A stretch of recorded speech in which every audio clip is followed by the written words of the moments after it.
Hello, everybody, and welcome back to the last edition of the Senior Spotlight here in 2023, joined by, we'll call him Wayne State Specialist Maxx Fisher. Max, thanks for joining us. Yes, sir. Thank you for having me.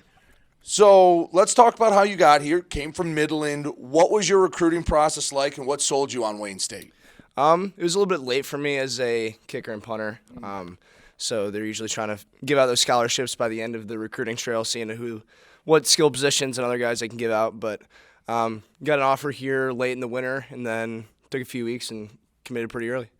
Talk about the difference that maybe people at home don't realize, that recruiting for a specialist, a punter, a kicker, is completely different than any other position, that it's really about timing, that guys that are similar levels, if there's a lot of Power 5 spots open, they might go there. If there's not, they might end up D2 or below, and that's why you get such a diversity of talent throughout the levels. Yeah, most definitely. And a lot of schools know what years they're going to give out scholarships. So they know, like, this year I'm going to give out a walk-on to this kid.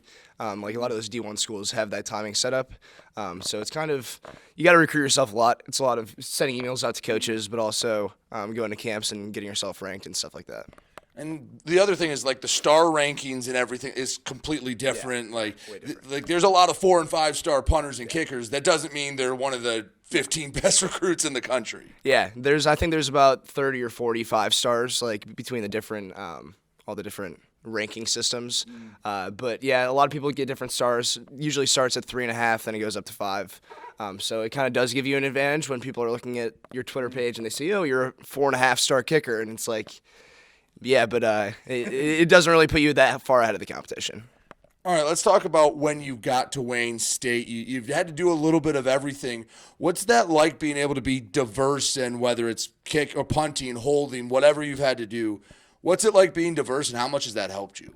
It's helped a lot. I didn't really have an opportunity to play in the past 2 years, and I knew Griffin was going to be the starting kicker going into this year, so I was like, yeah, I'm pretty good at catching. I'm an athletic dude, so I'll try out holding. In all my football career, I played safety, receiver, a little bit of quarterback, so I was used to trying to switch up positions, just have an opportunity to play, but I took the opportunity, and I've made the most of this year.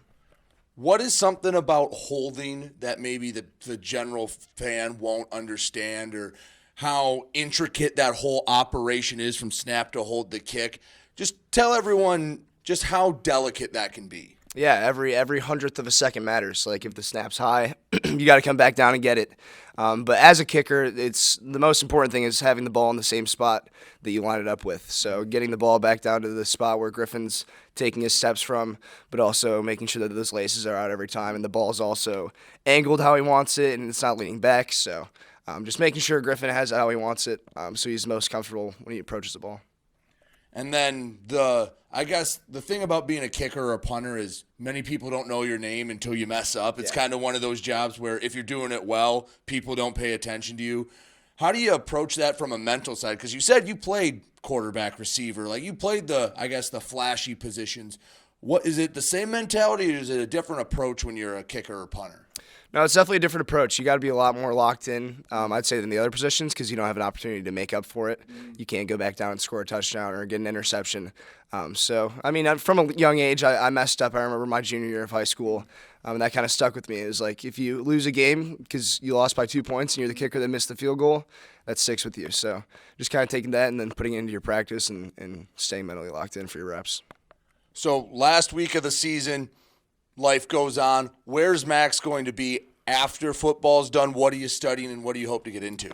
I'm studying global supply chain management, and then I'm graduating a semester early here in December. So I'm going to take a little bit of time off, spend some time with some family, go back home.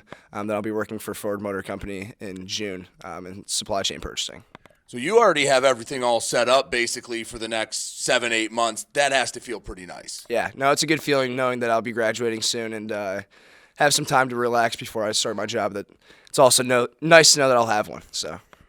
Right, so it seems like you have everything all planned out. I know, just talking, some people are just like, all right, we'll go where the wind takes me, and there have been a few like you that have everything very mapped out. Yeah, it has to be nice that knowing you also have a little built-in vacation there before you have to start work. Yeah, most definitely. They gave me the option to start in January, and I said I need a few weeks, so Well, I definitely get that, especially after the long grind of playing college football. So, Max, I appreciate it. Thank you for spending some time with me, and good luck when you start at Ford. Thank you very much. I appreciate it. He's Maxx Fisher. I'm Brady Beaton, and you're listening to Wayne State Warrior Football.